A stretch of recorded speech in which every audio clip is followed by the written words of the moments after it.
Manusia di dunia punya prinsip hidup bekerja keras untuk mencapai kesuksesan. Dan prinsip itu prinsip yang benar. Tak ada orang berakal yang mengatakan kesuksesan bisa dicapai dengan bermalas-malasan. Tak ada orang yang sukses dan dia bermalas-malasan. Kalau ataupun terlihat sukses sementara penopang hidup kesuksesannya masih ada, setelah itu yang datang adalah kehancuran. Tak ada orang yang berakal yang bermalas-malasan di rumah, kemudian orang mengatakan bahwa rezekinya akan lancar dengan bermalas-malasan itu. Dan ini pendapat hidup yang benar, prinsip hidup yang benar, bahwa berpangku tangan tidak akan mengantarkan Anda kepada apa yang Anda inginkan, kepada apa yang Anda idam-idamkan. Harus ada kerja keras menuju tujuan. Dan lihatlah manusia-manusia sukses di permukaan bumi kepada cita-citanya, dan tanya kepada mereka apa yang telah mereka lakukan untuk kesuksesan itu.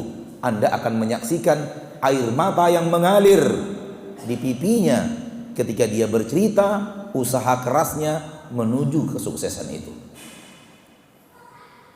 Dan saya masih ingat seorang sukses dalam dunianya, masih terbayang wajahnya ketika air matanya mengalir menceritakan pahit kehidupannya sebelum mencapai apa yang dikatakan manusia sukses tentang dirinya.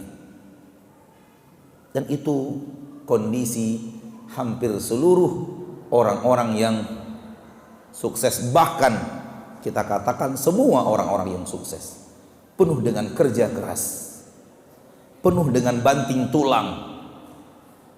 Baik. Kalau hidup seperti itu adalah cara hidup yang benar untuk urusan dunia, why? Kenapa untuk urusan agama dan akhirat tidak seperti itu? Kenapa? Kenapa di dalam urusan akhirat manusia condong berpangku tangan? Kenapa manusia condong bermalas-malasan?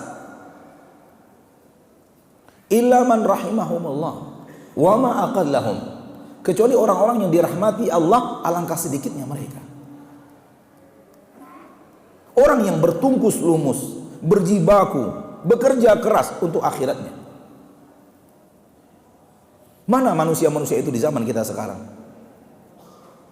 yang rela mengorbankan apapun yang mahal asal untuk akhirat, yang rela mengorbankan waktu-waktu mahal untuk akhirat, yang rela mengorbankan tenaga-tenaga yang kuat untuk akhirat, yang rela lapar untuk akhirat, yang rela kehilangan harta untuk akhirat, yang rela berpisah dengan keluarga untuk akhirat.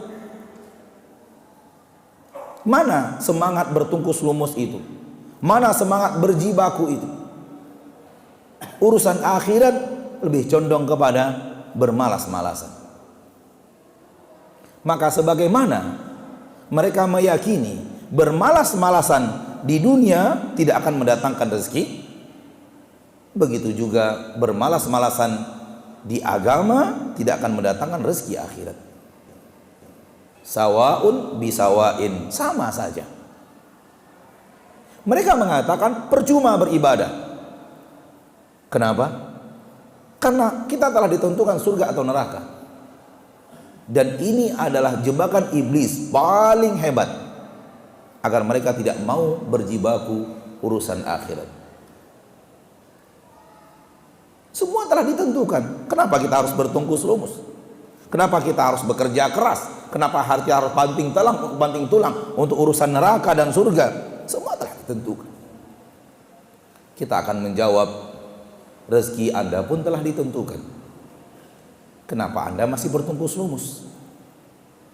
Kenapa Anda harus banting tulang? Kenapa Anda harus bekerja keras? Tak obahnya surga dan neraka telah diputuskan dengan rezeki Anda yang telah diputuskan oleh Allah. Ketika usia kandungan 120 hari, yursalu ilaihil malak, diutus kepadanya seorang malaikat, wa yu'maru bi arba'i kalimat, dituliskan untuknya 3 perkara, 4 perkara, bikatbi rizqihi wa ajalihi wa amalihi wa syaqiyyun aw sa'id. Dituliskan untuknya 4 perkara, dituliskan rezekinya, dituliskan ajalnya, dituliskan amalnya seumur hidupnya, dan dituliskan final keputusan. Apakah penduduk surga sehingga dia berbahagia, ataukah penduduk neraka yang dia akan sengsara. 4 perkara ini sudah diputuskan oleh Allah di dalam ilmu takdir, ada di Lauhul Mahfuz dan ada dalam catatan setiap orang hamba per individu. Ketika Anda mengatakan surga neraka telah diputuskan, kenapa kita harus bertungkus lumus? Kita akan mengatakan di hadis yang sama disebut rezeki telah diputuskan. Kenapa Anda berjibaku? Bukankah itu kaidah yang sama? Sebagaimana rezeki telah diputuskan dan Anda mengatakan jangan berpangku tangan soal rezeki. Akhi fiddin, kalau melihat semangat manusia mencari dunia sekarang ini, kita angkat tangan, kita angkat topi. Waktu-waktu tidur mereka habiskan untuk mencari nafkah, terutama di kota-kota besar. Belum lagi matahari terbit mereka sudah harus keluar rumah, dan setelah matahari tenggelam baru mereka bisa pulang ke rumah. Waktu istirahat mereka korbankan untuk mencari nafkah, untuk mencari dunia. Keluarga mereka korbankan, berpisah lama dari keluarga mereka korbankan untuk mencari nafkah. Kesehatan mereka korbankan untuk mencari nafkah. Demi klien harus minum yang aneh-aneh, demi klien harus makan yang aneh-aneh, harus begadang, mengorbankan waktu istirahat. Dan itu merusak kesehatan luar biasa. Dan tidak sedikit lagi orang-orang yang mengorbankan banyak hal demi dunianya, padahal rezeki sudah diatur. Kenapa Anda masih bekerja keras untuk mendapatkan rezeki itu? Dan kenapa Anda bermalas-malasan soal ke surga, padahal sama saja dengan rezeki, sama-sama diputuskan. Soal rezeki Anda tidak tahu berapa rezeki Anda. Soal surga dan neraka pun Anda tidak tahu yang mana satu yang akan Anda huni. Kenapa di sini kaedahnya harus bekerja keras dan di sini kaedahnya serahkan kepada takdir? Inilah jebakan iblis yang membuat manusia benar di dunia untuk menjebak mereka dan salah di akhirat untuk menghancurkan mereka. Tak ada manusia berakal seperti yang tadi kita katakan. Yang kita katakan kepadanya, udah kamu di rumah aja, tidur-tiduran, main game, nonton TV, bermalas-malasan, rezekimu pasti datang. Nggak ada yang terima itu. Hal yang sama, tidak sholat, tidak zakat, tidak puasa, ke surga, nggak ada cerita itu. Dari mana datangnya? Kita sudah katakan tadi, Rabb yang menghidupkan kita di dunia, dia Rabb yang menghidupkan kita di akhirat. Keputusan Allah di dunia adalah keputusan Allah di akhirat. Ma yubaddalul qawlu ladai, tak ada yang dirubah keputusanku sedikit pun. Maka kaedah Anda yang benar, urusan dunia benarkan juga dalam agama. Sebagaimana Anda harus bekerja keras di dunia untuk mendapatkan rezeki, maka bekerja keraslah untuk akhirat, untuk mendapatkan rezeki di akhirat. Dan rezeki di akhirat hanya ada di dalam surga. Rezeki di akhirat itu tak akan didapatkan kecuali dengan bertungkus lumus, tak akan didapatkan kecuali dengan bekerja keras. Sebagaimana rezeki dunia tak akan dihasilkan kecuali dengan bekerja keras. Kalau di dunia tidak bekerja keras, masih ada rezeki yang akan didapatkan, tapi tidak sesuai dengan yang diidam-idamkan. Oleh karena itu orang bermalas-malasan masih makan. Dan masih bisa umur hidupnya sampai 40-30 tahun tetap bermalas-malasan. Tetapi yang awalnya banyak dari orang tuanya sudah berubah menjadi sedikit. Yang awalnya mudah sudah berubah menjadi sulit. Tetap dia dapat sambil bermalas-malasan. Akhirat tidak ada cerita. Yang tidak bekerja keras tak dapat. Begitu tidak dapat, benar-benar tak dapat sama sekali. Oleh karena itu, lihatlah Nabi kita sallallahu alaihi wasallam, bagaimana beliau benar-benar bertungkus lumus kalau sudah berhubungan dengan akhirat. Dan bagaimana beliau bekerja keras kalau sudah berhubungan dengan akhirat, yang mana kerja keras itu jauh lebih besar beliau lakukan dibanding kerja keras beliau dalam urusan dunia. Karena memang rezeki di akhirat jauh lebih besar daripada rezeki di dunia. Oleh karena itu wajar kalau kerja kerasnya untuk akhirat harusnya jauh lebih besar daripada kerja keras di dunia. Paling tidak samalah Anda bekerja keras di dunia dan bekerja keras untuk akhirat juga. Sama-sama bekerja kerasnya. Jangan hanya benarnya di dunia, salah dalam urusan agama. Tidak sedikit orang-orang yang masih berbuat maksiat.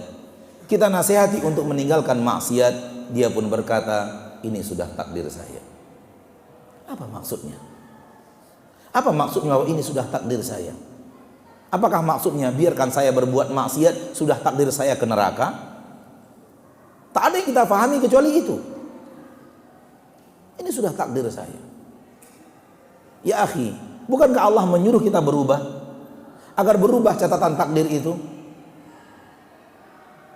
Karena perubahan catatan takdir bermula dari perubahan diri sendiri yang ingin melakukan perubahan.